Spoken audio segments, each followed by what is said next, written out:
"You're not a Bennett anymore, Claire. My son is gone and frankly, no one here needs you." My mother-in-law said it loud enough for every person in the room to hear. The conversation stopped. Forks paused halfway to plates. Even the soft piano music playing through the speakers suddenly seemed too loud. For a moment all I could hear was the sound of my own breathing. I looked around the memorial hall we had rented for Daniel's celebration of life. White roses lined the walls. Family photographs sat on easels beneath warm lights. The scent of fresh coffee drifted from a table near the entrance.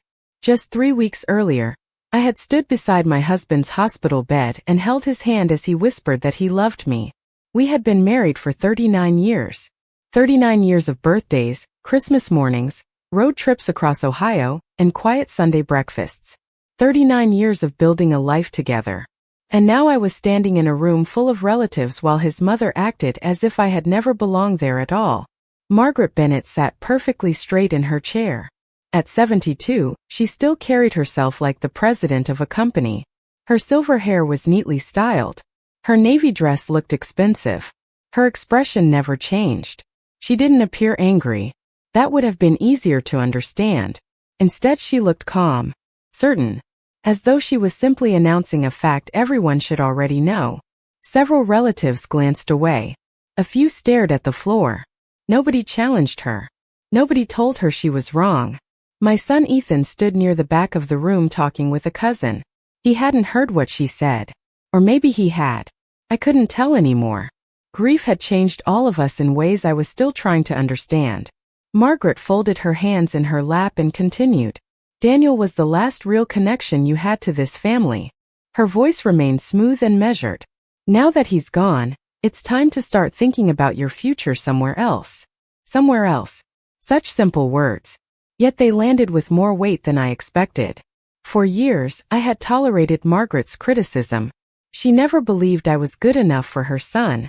She criticized my cooking when we were newly married. She questioned how I raised Ethan. She found fault with nearly every decision I made. Daniel always smoothed things over. He would squeeze my hand under the table and quietly tell me not to let her get to me. "That's just Mom," he would say. But Daniel wasn't here anymore. And for the first time, Margaret no longer had anyone standing between us. I expected myself to feel angry, maybe even humiliated. Instead, I felt strangely calm. The kind of calm that arrives when something finally becomes impossible to ignore. I looked at her for several seconds. Then I smiled. Not because I found anything amusing. Not because I agreed. I smiled because I suddenly understood something important. Margaret believed this moment belonged to her. She believed she had finally won. She believed that grief had made me weak. "Thank you for sharing your opinion," I said quietly. A few heads turned toward me. Margaret's eyes narrowed slightly. She had expected tears. Maybe an argument. Maybe a dramatic scene. What she got instead was silence. I picked up my coffee cup and took a slow sip. The room remained tense. People waited for the confrontation they thought was coming. It never arrived. Margaret looked disappointed by that. Good. Let her be disappointed. Let her think she had the upper hand. Let her believe I was too heartbroken to notice what was happening around me. Because while everyone else was focused on the insult she had just delivered, I was thinking about something else entirely. I was thinking about a phone call I had received 2 days earlier. A phone call from a man who had known Daniel for nearly 20 years. A phone call that contained information Margaret clearly didn't know I had. I set my cup down and glanced toward the family photos displayed across the room. One picture showed Daniel smiling beside me during a summer trip to Lake Erie. Looking at that photograph, I felt the familiar ache of missing him. But beneath that ache was something new. Determination. Because the woman sitting across from me thought this story was ending. She had no idea it was only beginning. That night, after the last guest left, I drove home alone. The November air felt colder than it should have. Streetlights reflected across the windshield as I made my way through familiar roads that suddenly felt unfamiliar without Daniel beside me. For nearly 4 decades, every important event in my life had ended the same way. We would get into the car together. He would loosen his tie, reach for my hand and ask what I was really thinking. Now there was only silence. The house greeted me with the same stillness that had settled over everything since his passing. I unlocked the front door and stepped inside. His coat still hung on the rack near the entryway. His favorite coffee mug still sat beside the sink. A pair of reading glasses rested on the end table in the living room exactly where he had left them. People tell you grief comes in waves. They are right. Sometimes it arrives like a storm. Other times it appears in the smallest details. A coffee mug, a jacket, an empty chair. I set my purse on the kitchen counter and stood there for a moment, listening. The refrigerator hummed softly. The grandfather clock in the hallway ticked with steady precision.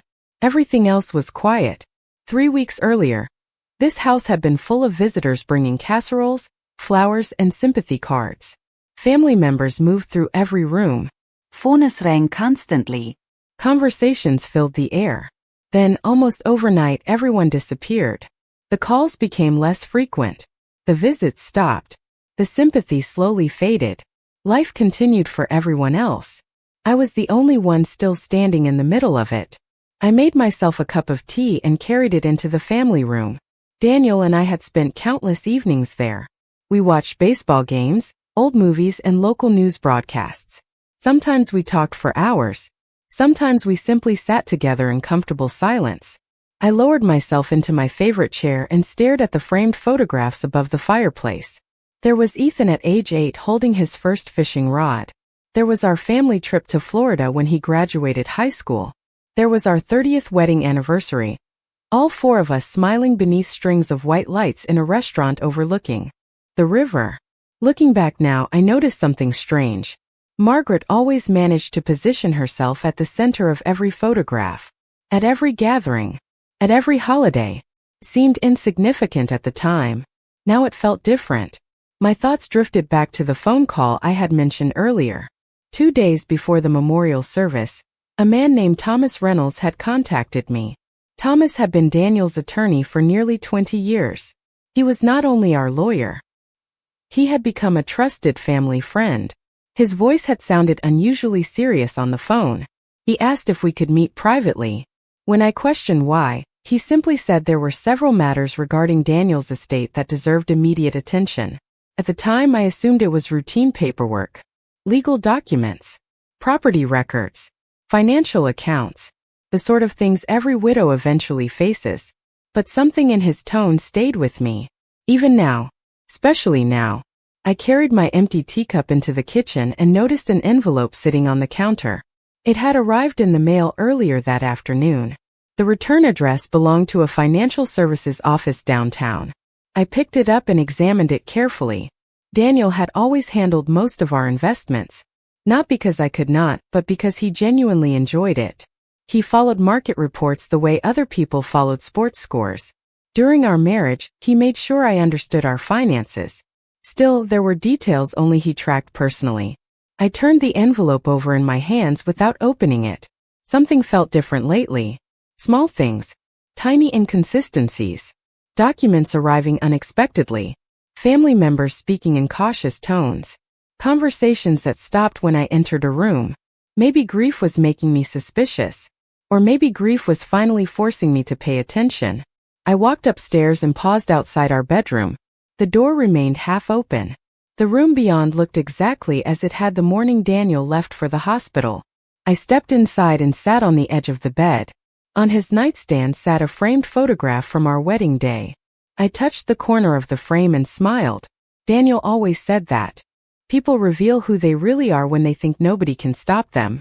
At the time, I thought it was simply one of his observations about human nature. Lying there in the quiet darkness, I realized how true those words had become. Because since his passing, several people had started revealing exactly who they were. And I had a feeling I was only beginning to see the full picture. The next morning I woke before sunrise. For a few seconds I forgot everything. Then reality returned the way it always did now, quietly and without mercy. The empty side of the bed. The silence in the house. The absence that greeted me before my feet even touched the floor. I made coffee and stood at the kitchen window watching the first light spread across the backyard. Daniel had built the deck himself nearly 15 years ago. Every spring he planted flowers along the fence line. Every autumn he spent entire weekends preparing the yard for winter. Looking out there now felt like reading a letter from someone who could no longer answer. Around 9 o'clock my phone rang. Ethan. I smiled before answering. Lately, hearing from my son had become less frequent than I cared to admit. Good morning, Mom, he said. His voice sounded distracted. How are you holding up? It was a simple question, yet something about it felt rehearsed. I am managing, I replied. How are you? There was a pause. Busy. Work has been crazy. Another pause followed. Listen, I wanted to ask you something. I wrapped both hands around my coffee mug. Of course. Have you thought about what you are going to do with the house? The question landed harder than he probably intended. Not because it was unreasonable. Eventually decisions would have to be made. But Daniel had been gone less than a month. The house still smelled like him. Some of his clothes were still hanging in the closet. I had not even begun sorting through his personal belongings. Not yet, I said carefully. Why? No reason, Ethan answered quickly. Too quickly. I was just wondering. We spoke for a few more minutes before ending the call. Afterward, I sat at the kitchen table staring at my phone. The conversation felt strange. Incomplete. Ethan had always been a terrible liar. As a child, he could never hide when something was bothering him. His voice always changed slightly. Still did. Around noon, I drove into town to run a few errands.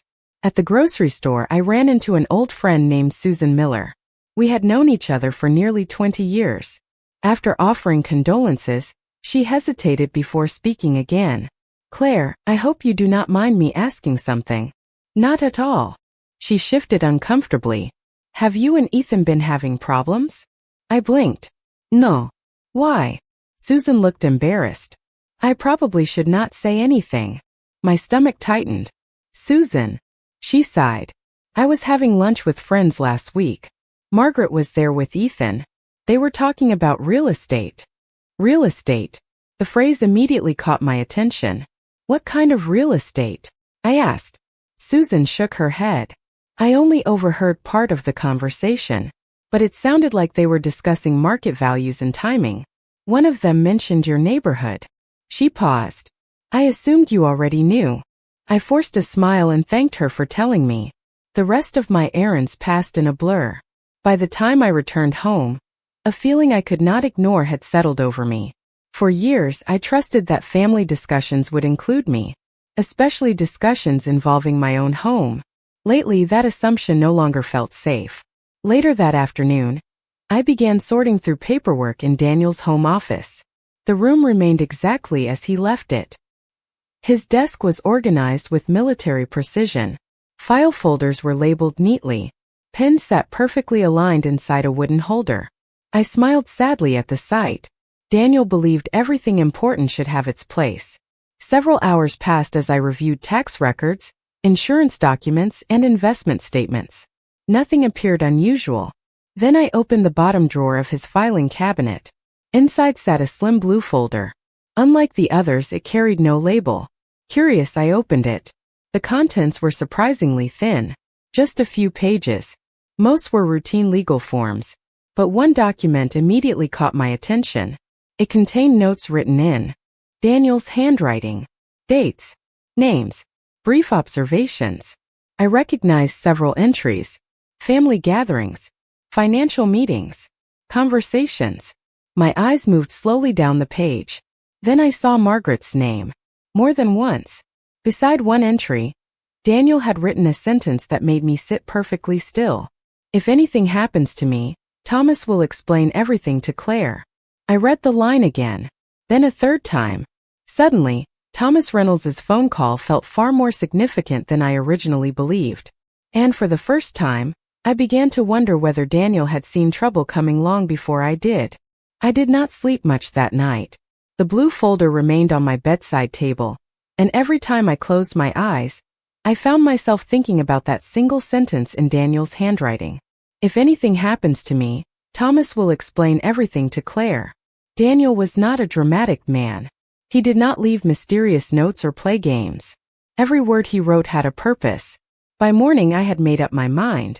I called Thomas Reynolds as soon as his office opened. He answered on the second ring. "Claire," he said warmly, "I was actually planning to call you this week. I found something in Daniel's office," I said. "A note mentioning you." There was a brief silence. Not uncomfortable. More like the silence of someone deciding how much to say. "Then perhaps it is time we met," he replied. We arranged lunch at a small restaurant downtown that Daniel and I used to visit on special occasions. The place had not changed in years. The same brick walls. The same polished wood tables. The same framed photographs of the town from decades earlier. When I arrived, Thomas was already waiting. At 68, he looked much the same as always. Conservative suit. Neatly trimmed gray hair. Calm eyes that seemed to notice everything. After we ordered coffee, he folded his hands on the table. "How are you holding up?" he asked. "Some days are better than others." He nodded. Daniel would not be surprised to hear that. Hearing my husband's name spoken aloud still created a sharp ache inside me. Thomas seemed to understand. He gave me a moment before continuing. "Claire, there are some things Daniel wanted you to know. But he was very specific about timing." I leaned forward slightly. "What kind of things?" Thomas chose his words carefully. "Concerns." My stomach tightened. "Concerns about what?" He glanced toward the window before returning his attention to me. Several years ago, Daniel began documenting certain family interactions. Immediately, I thought about the handwritten notes inside the folder. "Why?" I asked quietly. "Because he noticed patterns." The word lingered in the air between us. Patterns. I thought back to recent weeks. Ethan asking about the house. Margaret discussing real estate. The strange feeling that conversations were happening around me rather than with me. Thomas reached into his briefcase and removed a thin file. He did not open it immediately. "Your husband loved you very much, Claire. That was never in doubt. He also worried about what might happen if he was no longer here to protect certain boundaries." Boundaries. Another carefully chosen word. I suddenly remembered dozens of moments throughout our marriage. Margaret criticizing decisions that were none of her business. Margaret involving herself in financial matters that did not concern her. Margaret insisting that the Bennett family legacy belonged to blood relatives above all else. At the time, Daniel always stepped in before things went too far. I had assumed that was simply part of family life. Looking back now, I realized how often he had quietly redirected situations before I ever recognized a problem. Thomas finally opened the file. Most of the contents appeared to be copies of correspondence and meeting notes. Nothing dramatic. Nothing that would attract attention. Yet Daniel had clearly preserved them for a reason. "Before I explain further," Thomas said, "there is something important you need to understand." I waited. Daniel did not fear losing assets. He did not fear disagreements. What concerned him was manipulation. The word struck me harder than I expected. Not because it sounded extreme. Because it sounded accurate. Thomas continued. He believed that certain people viewed his passing not only as a personal loss, but also as an opportunity. For a moment, neither of us spoke. The waitress arrived with our meals and quickly left again. I barely noticed. My thoughts were racing through conversations, family gatherings, and small incidents I had dismissed for years. Suddenly, pieces that never seemed connected were beginning to form a picture. Who was he worried about? I finally asked. Thomas looked directly at me. His expression remained professional, but there was unmistakable concern in his eyes. "I think you already know the answer to that question." I stared down at the unopened folder resting between us. Outside, people walked along the sidewalk enjoying an ordinary afternoon. Inside, my entire understanding of the last several years was beginning to shift. And deep down, I had a growing feeling that Daniel had left behind far more than a warning. I left the restaurant carrying more questions than answers. The folder Thomas had shown me never left his possession, but several details from our conversation stayed firmly in my mind. Daniel had noticed patterns. He had documented them. And most importantly, he had expected those patterns to continue after he was gone. The drive home felt different from every other drive I had taken since his passing. Until now, grief had occupied most of my thoughts.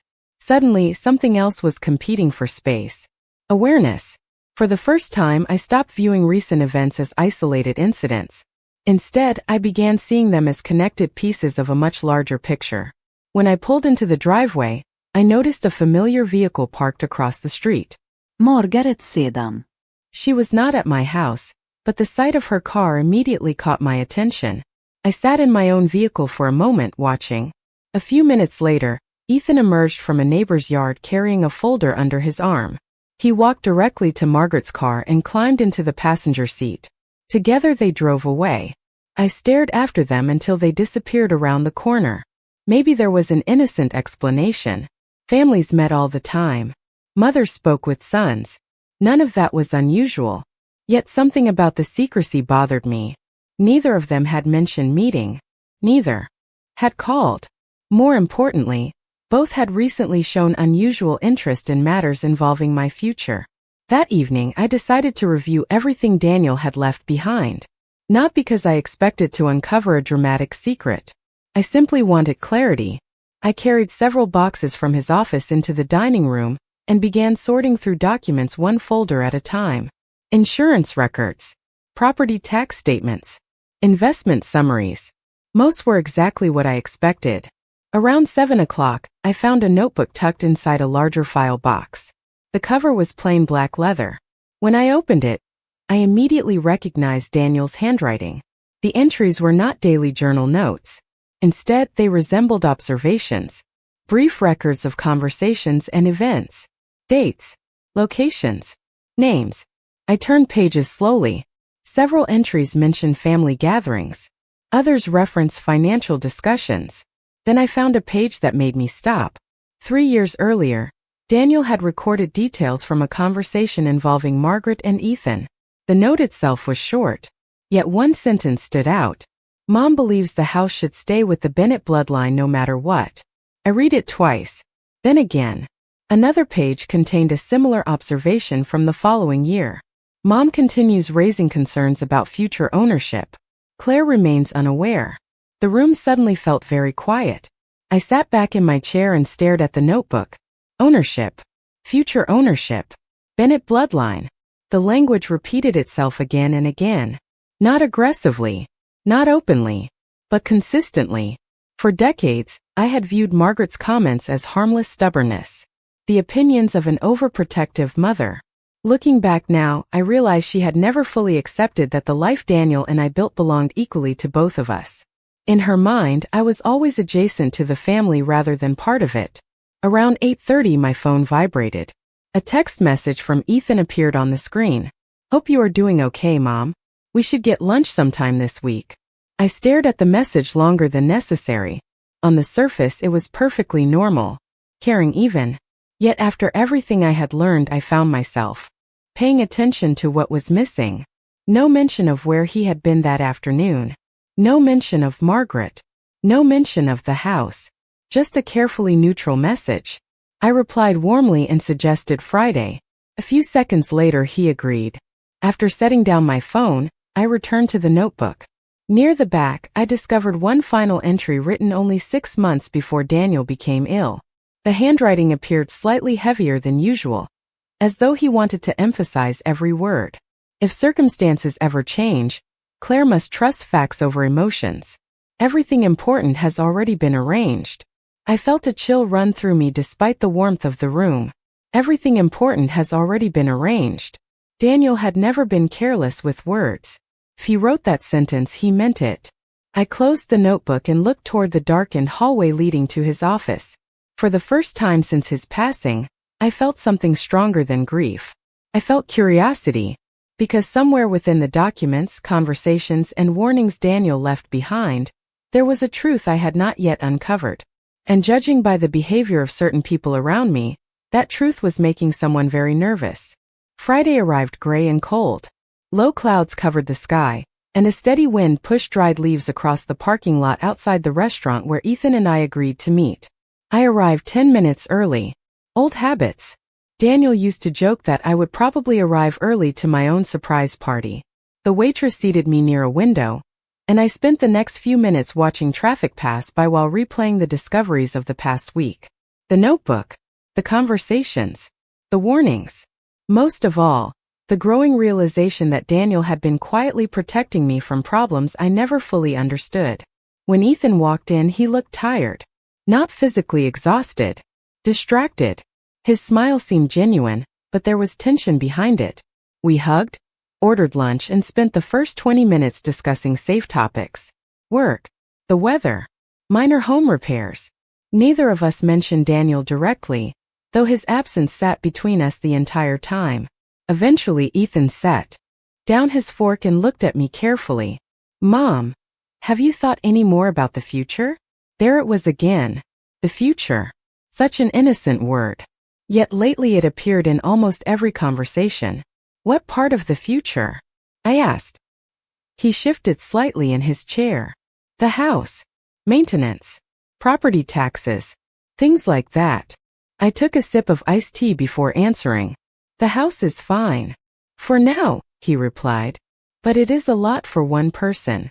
I recognized the phrase immediately. Margaret had used nearly identical wording at least twice. Perhaps more. The similarity did not feel accidental. "Are you worried about me?" I asked gently. Ethan hesitated. "Of course I am." The answer sounded sincere. That was what made the situation so difficult. I did not believe Ethan was trying to hurt me. I believed someone had spent years influencing how he viewed certain things. Family, property, responsibility, legacy. We finished lunch shortly afterward. As we stood near the entrance preparing to leave, Ethan said something that stayed with me long after he drove away. "Grandma just wants what is best for everyone." He spoke casually, almost absent-mindedly, yet the sentence explained far more than he realized. That evening I called Thomas. We met the following morning at his office. Unlike our previous lunch meeting, this conversation felt more direct. He greeted me warmly and led me into a private conference room. After closing the door, he placed a thick binder on the table between us. "I think you are ready to see this now," he said. The binder contained copies of documents Daniel had assembled over several years. Letters, notes, meeting summaries, financial records. Nothing dramatic. Nothing sensational. What made the collection powerful was consistency. The same concerns appeared repeatedly. The same subjects resurfaced again and again. One section focused entirely on discussions involving family assets. Another documented conversations about future inheritance. As I turned pages, a clear pattern emerged. Margaret consistently referred to property as belonging to the Bennett family rather than to Daniel and me. The distinction seemed subtle at first. Then it became impossible to ignore. In her view, I was connected to the family through marriage. Temporary, secondary, replaceable. Blood relatives came first. Always. Thomas remained quiet while I reviewed the material. Finally he spoke. "Daniel recognized this years ago." I looked up. Why did he not tell me? Thomas smiled sadly. Because he hoped he was wrong. That answer sounded exactly like my husband. Daniel believed in giving people opportunities to prove themselves. Sometimes more opportunities than they deserved. I closed the binder and leaned back in my chair. What exactly did he arrange? Thomas folded his hands. For the first time since our conversations began, I noticed a hint of satisfaction in his expression. Not arrogance. Confidence.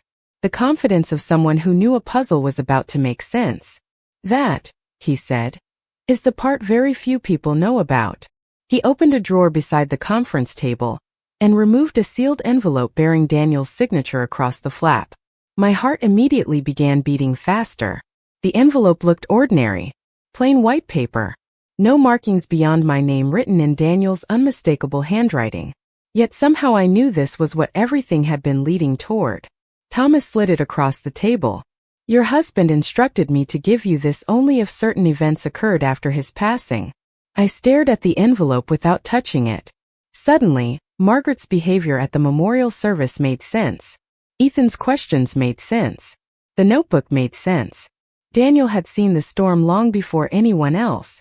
And judging by the letter now sitting in front of me, he had prepared for it. I picked up the envelope carefully.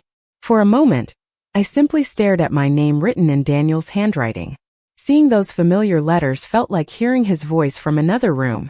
Thomas remained silent, giving me space. My fingers trembled slightly as I broke the seal. Inside was a handwritten letter and a smaller folded document attached behind it. I unfolded the letter first. The date at the top revealed it had been written nearly a year earlier. Dear Claire, if you are reading this, then certain things happened exactly as I feared they might. First, know this. You were the greatest blessing of my life. Every good thing I ever built was possible because you stood beside me. I paused and swallowed hard. Even after all these weeks, grief could still catch me by surprise. I continued reading. Over the past several years, I have noticed conversations taking place that concern me. Not because of money, not because of property, because of intentions. Some people see our home as an asset. You and I always saw it as a life. If there comes a time when you feel pressured, excluded, manipulated, or pushed aside, I need you to trust something. I already took steps to protect you. I felt my heartbeat quicken. Thomas watched quietly from across the table. The next paragraph was shorter, more direct. The house belongs to you. Completely. Not partially. Not conditionally. Not temporarily. Regardless of what anyone says, no one has authority over your future except you. Attached behind the letter was a legal document bearing signatures, dates, and notarized certifications. Even without understanding every legal detail, one fact became immediately clear. Daniel had arranged ownership structures years ago. Structures designed specifically to prevent outside interference. I looked up slowly. Margaret does not know about this, does she? Thomas almost smiled. No. I stared at the document again. Suddenly, so many recent events made sense. The questions about the house. The conversations. The pressure disguised as concern. They were operating on assumptions. Assumptions Daniel had quietly eliminated long ago. 2 days later, another family gathering was scheduled. Margaret had organized it herself. According to Ethan, the purpose was to discuss family matters and future plans. The phrase alone told me everything I needed to know. By the time Saturday arrived, I felt strangely calm. Not because I enjoyed confrontation. I never had. But uncertainty had been replaced by knowledge. And knowledge changes everything. The gathering took place at Margaret's house. Family members filled the living room. Coffee cups rested on side tables. Relatives chatted politely. On the surface, it looked like any ordinary family meeting. Yet beneath the pleasant smiles, tension lingered. I noticed several people glance toward me before quickly looking away. They seemed to be waiting for something. After everyone settled into their seats, Margaret stood. She cleared her throat and folded her hands together. The room grew quiet. Thank you all for coming, she began. Her voice carried the same calm confidence I remembered from the memorial service. As everyone knows, our family has experienced a difficult loss. Heads nodded. She continued. Because of that loss, certain practical decisions must be made. There it was. Practical decisions. I remained silent. Margaret glanced briefly in my direction before continuing. We need to discuss the future of family assets, family property, and long-term planning. Family property. The phrase appeared again. Just as Daniel predicted. For nearly 15 minutes she spoke about responsibility, stewardship, and preserving the Bennett legacy. The language sounded reasonable, carefully chosen, yet every sentence carried the same underlying message. She believed control belonged with her. Eventually she turned directly toward me. Claire, she said warmly. Too warmly. We all care about you very much. Which is why we think it may be time to consider certain options regarding the house. The room fell silent. Several relatives lowered their eyes. Ethan shifted uncomfortably in his chair. Margaret smiled as though offering a generous gift. A large property can become overwhelming. We simply want what is best for everyone. Everyone. Not me. Everyone. I studied her face for several seconds. Then I reached into my purse and placed Daniel's letter on my lap. I did not show it. Not yet. Instead, I smiled politely. The same way I had smiled at the memorial service. The same way I had smiled every time someone underestimated me. Because while Margaret believed she was leading the conversation exactly where she wanted it to go, she had no idea that every word she spoke was bringing her closer to a truth she never expected to hear. For a few moments nobody spoke. Margaret sat comfortably in her chair, clearly convinced the conversation was unfolding exactly as she intended. Around the room, relatives nodded politely as she described responsibility and planning. The words sounded reasonable on the surface.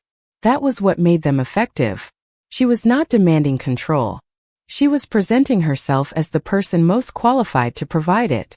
"We all want what is best for the family," she said again. "And sometimes difficult decisions require clear thinking." I looked around the room. Ethan remained silent. Several relatives watched me carefully. Others seemed uncomfortable. It occurred to me that many of them genuinely believed Margaret was helping. They did not know the full story because they had only heard one version of it.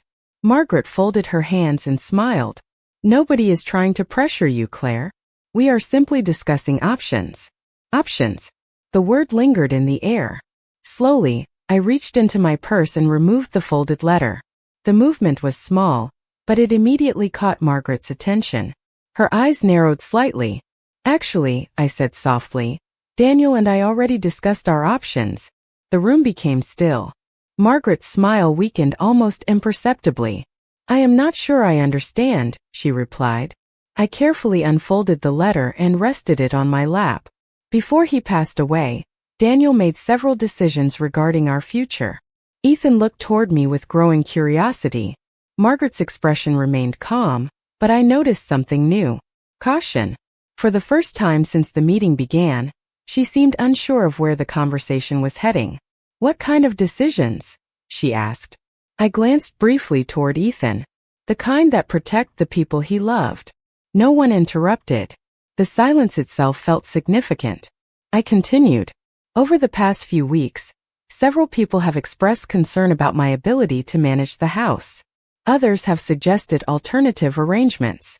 Margaret shifted slightly in her seat. "We only wanted to help." "I know," I said politely. "That is why I met with Thomas Reynolds."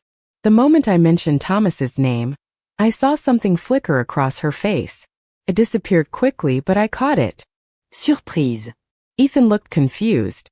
"Dad's attorney?" he asked. "Yes." I nodded. Daniel asked Thomas to hold certain documents until they became necessary. The room seemed to lean forward collectively. Nobody spoke. Nobody moved. I carefully unfolded the second document and placed it on the coffee table where everyone could see it. "Daniel reviewed these arrangements years ago," I explained. "He updated them repeatedly." Ethan stood and moved closer. Several relatives followed. Margaret remained seated. Her posture had become noticeably stiffer. "What exactly are we looking at?" Ethan asked. I met his eyes. The ownership structure of the house. His gaze dropped immediately to the paperwork. Several seconds passed as he read. Then he looked up. "Mom!" His voice trailed off. He read another page. Then another. The confusion on his face slowly gave way to understanding. Around the room, relatives exchanged uncertain glances. Finally, Ethan lowered the papers and looked directly at his grandmother. "The house already belongs entirely to Mom." The words landed with remarkable simplicity. No dramatica non cement. No argument. Just a fact. A documented fact. Margaret blinked once. Then again. For the first time in my entire relationship with her, she appeared genuinely unprepared. "That cannot be correct," she said. Her voice remained controlled, but the confidence was gone. Ethan handed the documents to another relative. "It is correct." More pages changed hands. More eyes scanned signatures and legal certifications. Nobody seemed confused. The language was clear. Daniel had anticipated future disputes and resolved them years before they could occur. I watched Margaret carefully.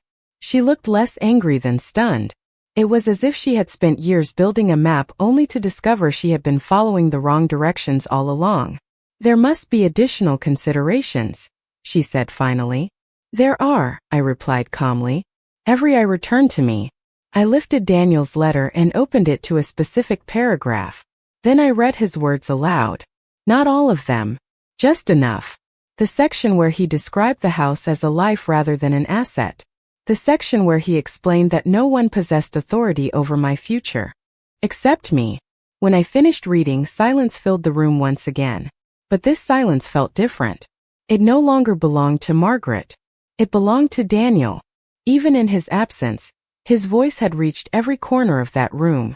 And judging by the expressions around me, everyone finally understood exactly what he had been trying to protect. Nobody said anything for several long seconds. The room remained completely still. Even the grandfather clock in the corner seemed louder than before. I looked around at the faces gathered in Margaret's living room. Some appeared surprised. Others looked embarrassed. A few simply looked relieved that the tension which had been building for weeks was finally giving way to clarity. Ethan remained standing beside the coffee table, the document still in his hands. His eyes moved between the paperwork and his grandmother. For the first time since Daniel's passing, I saw genuine understanding beginning to replace confusion. Margaret sat perfectly motionless. Her expression remained composed, but the certainty that had carried her through the meeting was gone. She looked down at the documents again before finally speaking. I was only trying to protect the family. Her voice sounded smaller now. Not weak, just uncertain. I nodded. I believe you think that. The distinction mattered. Intentions and actions are not always the same thing. For years, I had tried to convince myself that Margaret's behavior came from concern. Sometimes it probably did. But concern had slowly become control. Control had become entitlement. And entitlement had led her to believe she could decide what was best for everyone else, including me. Ethan slowly lowered himself back into his chair. He looked exhausted. "Mom," he said quietly, "why did Dad never tell me about any of this?" I smiled sadly. "Because your father hoped it would never be necessary." Ethan stared at the floor. I could almost see memories rearranging themselves inside his mind. Conversations that once seemed harmless now carried different meanings. Assumptions that once felt reasonable no longer fit the facts. None of this was easy for him. Margaret had been his grandmother his entire life. Daniel had been his father. Loving both people did not make the truth any less complicated. One of my cousins broke the silence. "Daniel sounds like he thought this through very carefully." I nodded. He did. More carefully than I ever realized. The room gradually relaxed. Conversations resumed in softer tones. The tension that had dominated the afternoon began to fade. Yet one thing remained unfinished. I looked directly at Margaret. For years, I had avoided confrontations with her. Not because I was afraid. Because Daniel always found ways to keep the peace. Now, for the first time, there was no one standing between us. And strangely, I no longer needed anyone to. "Margaret," I said gently. She looked up. Her eyes seemed older than they had a few hours earlier. "I know you loved your son." The statement was true. Whatever our differences, nobody could question that. I loved him too. She nodded slowly. "Then perhaps we owe him the same thing." Her brow furrowed slightly. "What do you mean?" I glanced around the room. Respect for the life he actually built. Not the version any of us wished existed. The real one. Nobody interrupted. Daniel did not spend 39 years building a marriage so someone else could make decisions for me after he was gone. My voice remained calm, steady, and he certainly did not spend 39 years teaching me to be strong, just so I could hand over my future the moment things became difficult. Margaret looked away first. That surprised me. For years she never looked away. The silence that followed felt different from every other silence we had shared. Not hostile. Not victorious. Final. Eventually, relatives began gathering their belongings. People said their goodbyes and slowly drifted toward the front door. Ethan stayed behind. After everyone else left, he walked over and wrapped his arms around me. "I am sorry, Mom." I closed my eyes briefly. I know. Sometimes those two words are enough. Outside, the sun was beginning to set. Long shadows stretched across the yard as I walked to my car. Before getting inside, I paused and looked back at the house. Margaret stood near the front window watching quietly. Neither of us waved. Neither of us needed to. Some conversations continue long after words stop being spoken. As I drove home, I felt something I had not felt since before Daniel's illness. Peace. Not because I had won anything. There was no prize waiting at the end of this story. No celebration. No triumph. There was only truth. Daniel had trusted me. He had protected me. And when the time came, he had left me exactly what I needed most. Not money. Not property. Confidence. Confidence in myself. Confidence in the life we built together. Confidence to stand alone if necessary. When I finally pulled into my driveway, the porch light glowed softly against the evening sky. The house looked exactly the same as it always had. Yet somehow it felt different. Not because ownership had been confirmed, because something else had been restored. I unlocked the front door and stepped inside. The silence greeted me once again. But this time it did not feel empty. It felt like home.